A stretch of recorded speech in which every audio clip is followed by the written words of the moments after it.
বন্ধুরা, আজকে আমরা বেরিয়েছি নওগাঁ জেলার একদিনে কতগুলো স্থান ভ্রমণ করা যায় সেই উদ্দেশ্যে। নওগাঁ জেলা বাংলাদেশের ফসলের ঝুরিখ্যাত এলাকা এবং আপনারা দেখতে পাচ্ছেন চারপাশে মাঠঘাট, খালবিল, বিস্তীর্ণ এলাকা, অনেক সুন্দর। আসলে নিজে এখানে না গেলে বোঝানো সম্ভব নয় যে এটা কতটা সুন্দর। তারপরেও আমরা ক্যামেরার দৃষ্টিতে দেখানোর চেষ্টা করব। তো আমাদের প্রথম গন্তব্য হচ্ছে ঘুঘুডাঙ্গা। এটা হচ্ছে মহাদেবপুর থানা সদর থেকে 24 কিলোমিটার আর নওগাঁ জেলা সদর থেকে প্রায় 48 কিলোমিটার। এটা মূলত নিয়ামতপুর থানার মধ্যে পড়েছে এবং এটার বিশেষত্ব হচ্ছে তালগাছ। রাস্তার দুপাশে বিস্তীর্ণ এলাকা, প্রায় 2 থেকে 2.5 কিলোমিটার এলাকা জুড়ে শুধুই তালগাছ।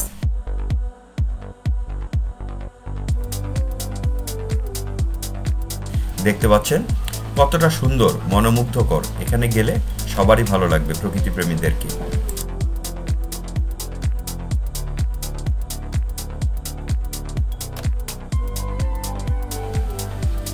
ঘুঘুডাঙ্গা দেখা শেষ করে আমরা এখন চলে যাব হচ্ছে কুসুম্বা মসজিদ, যেটা কিনা নওগাঁ জেলার মধ্যে দর্শনীয় স্থানগুলোর মধ্যে অন্যতম।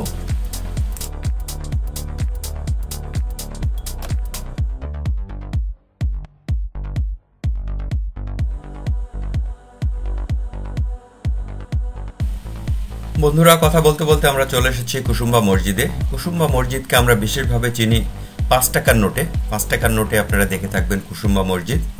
এটা নওগাঁ জেলার মান্দা উপজেলায় অবস্থিত। 1558 সালে 6 গম্বুজ বিশিষ্ট এই মসজিদটি নির্মাণ করা হয়েছিল এবং এটার যে দৃষ্টিনন্দন কারুকার্য যে কাউকে মুগ্ধ করবে।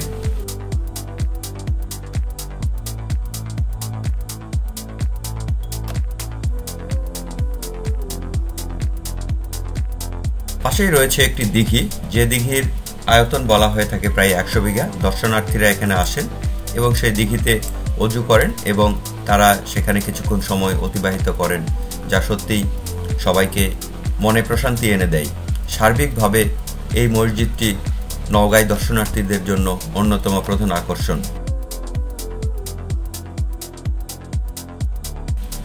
একদিনের ট্যুরের মাঝখানে আমরা একটি হোটেলে খাওয়া দাওয়া করলাম, যেটার বিশেষত্ব হচ্ছে 8 থেকে 14 রকমের মাছের রান্না করা হয়। সবগুলোই নদীর মাছ, প্রাকৃতিক মাছ, এবং এই খাবারটা শুধুমাত্র এই হোটেলেই পাওয়া যায়, অন্য কোথাও আর এই বৈশিষ্ট্য নেই।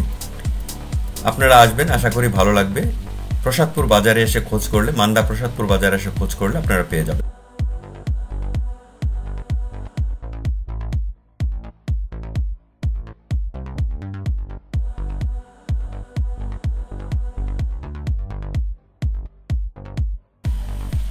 দুপুরের খাবার খেয়ে আমরা চলে আসলাম এবার হাসাইগাড়ি বিলে। হাসাইগাড়ি বিল নওগাঁ জেলা সদর থেকে 13 থেকে 14 কিলোমিটার হয়। এটার বিশেষত্ব হচ্ছে বর্ষাকালে এখানে বিস্তীর্ণ এলাকা বিল হিসেবে থাকে, যা কিনা খরার সময় কিন্তু সেটা আর পাওয়া যায় না। আপনারা দেখতে পাচ্ছেন এটা উত্তরের চলন বিল বা কক্সবাজার খ্যাত হাসাইগাড়ি বিল। এখানে নৌকা নিয়ে ঘুরে বেড়ানো যায়। 2 থেকে 300 টাকায় এরা 1 থেকে 2 ঘন্টা সময় বিলের অনেক দূর পর্যন্ত নিয়ে যায়। আমরা এখন নৌকা নিয়ে কিছুটা ঘুরে বেড়াবো, আপনাদেরকে দেখাবো বিলটা আসলে কতটা সুন্দর। এবারে আমরা একটা নৌকা ভাড়া করলাম 2 ঘন্টার জন্য। 2 ঘন্টায় সে আমাদেরকে যত দূর সম্ভব আমাদেরকে ঘুরে নিয়ে বেড়াবে। আমরা মূলত 3 বন্ধু এখানে রওনা হয়েছি। যথেষ্ট এনজয় করলাম। বিকেলের সময়টা খুব ভালো ছিল। আলো আঁধারির শেষ পর্যায় পর্যন্ত আমরা এখানে থাকার চেষ্টা করেছি। এছাড়াও অনেক নৌকা, এখানে অনেক লোকজন পিকনিক করছে। তারা বেশি সময়ের জন্য নৌকা ভাড়া নিয়ে নৌকাতেই রান্নাবাড়ি খাওয়া দাওয়া করছে এবং যথেষ্ট এনজয় করছে তারা।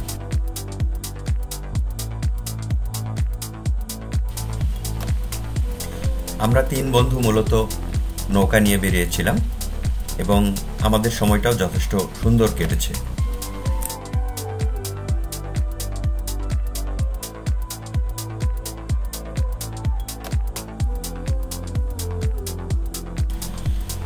এবার আমরা চলে এসেছি দুবলহাটি রাজবাড়ি। এটা মূলত 230 বছরের পুরাতন একটা রাজবাড়ি। বলা হয়ে থাকে রাজা দুর্গাপ্রসাদ রায় এই রাজবাড়ির গোড়াপত্তন করেছিলেন 230 বছর আগে এবং ইতিহাস থেকে জানা যায় এবং বিভিন্ন তথ্য থেকে আমরা জানতে পারি যথেষ্ট প্রতাপশালী রাজা ছিলেন এবং যথেষ্ট অত্যাচারী রাজা ছিলেন বলেও আমরা বিভিন্ন তথ্যে পেয়ে থাকি।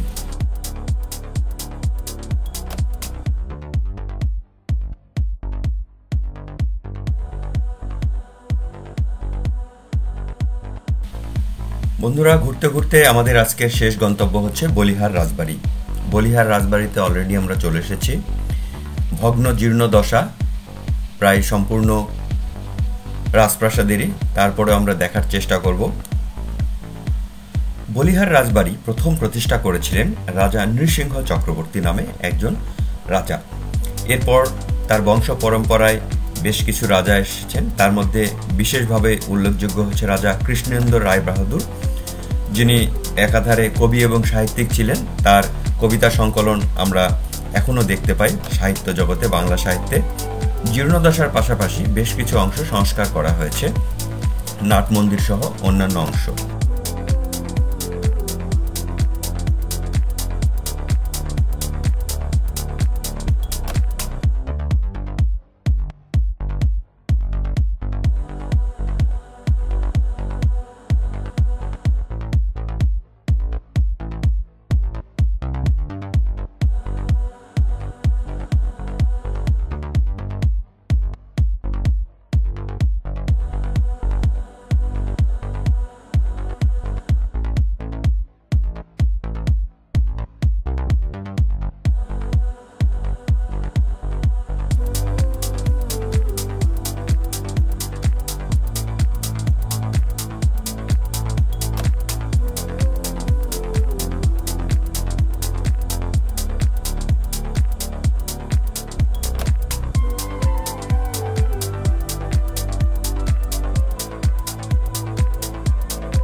আমরা চেষ্টা করেছি একদিনে নওগাঁ জেলার বেশ কিছু দর্শনীয় স্থান ঘুরে দেখার জন্য।